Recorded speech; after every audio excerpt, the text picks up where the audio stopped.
हरे कृष्णा, राधे राधे। आप सभी का दिन शुभ और मंगलमय हो और भगवान शिव की कृपा सदा सर्वदा आप पर यूं ही बरसती रहे।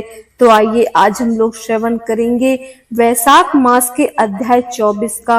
और यदि आपने हमारे पहले के 23 अध्यायों का श्रवण नहीं किया है तो प्लीज कृपया करके उनका भी श्रवण कीजिएगा। उम्मीद है आपको ये कथाएं बहुत पसंद आएंगी। तो आइए आगे का श्रवण करते हैं। इस अध्याय में साध्य, साधन आदि के विचार तथा श्रवण, कीर्तन और मनन, इन तीनों साधनों की श्रेष्ठता का प्रतिपादन व्यास जी कहते हैं। सूत जी का यह वचन सुनकर वे सब महर्षि बोले, अब आप हमें वेदांतर सार सर्व से रूप अद्भुत शिव पुराण की कथा सुनाइए। सूत जी ने कहा, आप सभी रोग शोक से रहित कल्याण में भगवान शिव का स्मरण करके पुराण प्रवर शिव पुराण की जो वेद के सार तत्व के प्रकट हुआ है कथा सुनिए। शिव पुराण में भक्ति, ज्ञान और वैराग्य, इन तीनों का प्रीतिपूर्वक गान किया गया है और वेदांत वेद सद्व वस्तु का विशेष रूप से वर्णन है। इस वर्तमान कल्प में जब सृष्टि कर्म का आरंभ हुआ था, उन दिनों 6 कुलों के महर्षि परस्पर वाद विवाद करते हुए कहने लगे, अमुक वस्तु सबसे उत्कृष्ट है और अमुक वस्तु नहीं है। इस विवाद ने अत्यंत महान रूप धारण कर लिया। तब वे सब के सब अपनी शंका के समाधान के लिए सृष्टिकर्ता विनाशी ब्रह्मा जी के पास गए और हाथ जोड़कर विनय भारी वाणी में बोले, प्रभो, आप संपूर्ण जगत के पालन पोषण करने वाले तथा समस्त कारणों के कारण हैं। हम यह जानना चाहते हैं कि संपूर्ण तत्वों से परे परातत्व पुराण पुरुष कौन है।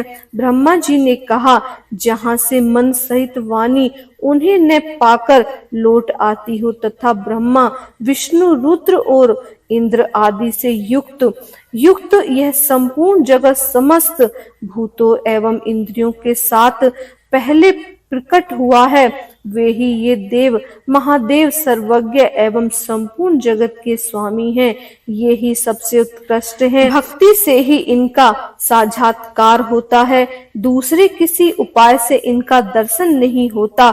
रुद्र, हरि, हर तथा अन्य देवेश्वर सदा उत्तम भक्ति भाव से उनका दर्शन करना चाहते हैं। भगवान शिव से भक्ति होने से मनुष्य संसार बंधन से मुक्त हो जाता है। देवता के कृपा प्रसाद से उनमें भक्ति होती है और भक्ति के देवता का कृपा प्रसाद प्राप्त होता है। ठीक उसी तरह जैसे अंकुर से बीज और बीज से अंकुर पैदा होता है, इसीलिए तुम सब ब्रह्म ऋषि भगवान शंकर का कृपा प्रसाद प्राप्त करने के लिए भूतल पर जाकर वहां सहस्त्रों वर्षों तक चालू रहने वाले एक विशाल यज्ञ का आयोजन करो। इन यज्ञपति भगवान शिव की कृपा से वेदोक्त विद्या के सारभूत साध्य साधन का ज्ञान होता है। शिव पद की प्राप्ति की साध्य है, उनकी सेवा की साधना है तथा उनके प्रसाद से ही नित्य नैमित्तिक आदि फलों की ओर से निष्प्रिय होती है।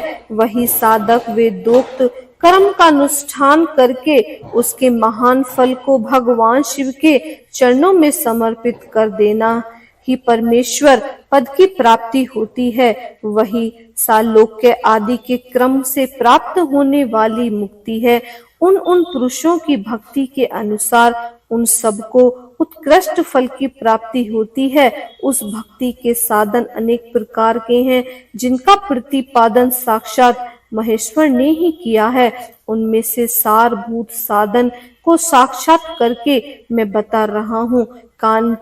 कान से भगवान के नाम, गुण और लीलाओं का श्रवण, वाणी द्वारा उनका कीर्तन तथा मनन द्वारा उनका मनन, इन तीनों को महान साधन कहा गया है।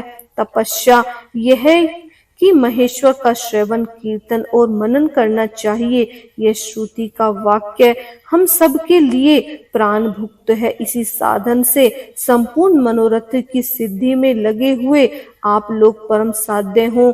लोग प्रत्यक्ष वस्तु को आंख से देखकर उसमें प्रवृत्त होते हैं, परंतु जिस वस्तु का कहीं भी प्रत्यक्ष दर्शन नहीं होते उसे श्रवणेंद्रिय द्वारा जान सुनकर मनुष्य उसकी प्राप्ति के लिए चेष्टा करता है। अतः पहला साधन श्रवण ही है, उसके द्वारा गुरु के मुख से तत्व को सुनकर श्रेष्ठ बुद्धि वाला विद्वान पुरुष अन्य साधन कीर्तन एवं मनन की सिद्धि करे। क्रमशः मन्य पर्याप्त इस साधन की अच्छी तरह साधना कर लेने पर उसके द्वारा सालोक के आदि के क्रम से धीरे धीरे भगवान शिव का संयोग प्राप्त होता है। पहले सारे अंगों के रोग नष्ट हो जाते हैं, फिर सब प्रकार का लौकिक आनंद विलीन हो जाता है। भगवान शंकर की पूजा, उनके नामों के जप तथा उनके गुण रूप विलास तथा नामों का युक्त परायण चित्त के द्वारा और निरंतर परिशोधन या चिंतन होता है, उसी को मनन कहा गया है। वह महेश्वर की कृपा दृष्टि से उपलब्ध होता है, उसे सब साधनों में श्रेष्ठ या प्रधान कहा गया है। ओम नमः शिवाय। हर हर महादेव। हरे कृष्णा। अध्याय समाप्त। अगर वीडियो पसंद आई हो तो प्लीज हमारे चैनल को सब्सक्राइब कीजिए, लाइक कीजिए और इस वीडियो को ज्यादा से ज्यादा शेयर कीजिए। हरे कृष्णा। राधे राधे। और आने वाली वीडियो का श्रवण जरूर कीजिएगा।